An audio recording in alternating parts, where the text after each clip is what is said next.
আজকের আমাদের নিজেদের চাষের ওল দিয়েই বানাবো আজকের খাসির মাংস। সেই জন্য বাবা ওলটা কেটে দিচ্ছিল আর এদিকে মশলাগুলোও রেডি করে নিচ্ছিল।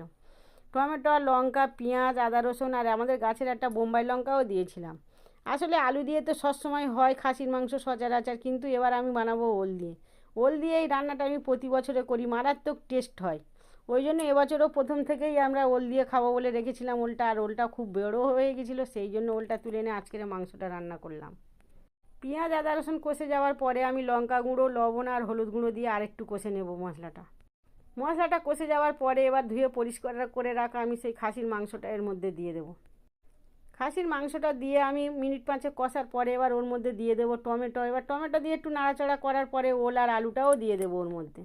এদিকে একটা পাত্রে আমি গরম জল বসিয়েছিলাম, এবার মাংস কষার শেষে সেই জলটা দিয়ে দিলাম। দিয়ে এবার আমি আঁচটা কমিয়ে গেলে একদম ঢাকা দিয়ে রান্না করে নেবো, আর উপর থেকে একটু গরম মশলা ছড়িয়ে ঢাকা দিয়ে একদম ধিমে আঁচে রান্না করে নিলেই রেডি হয়ে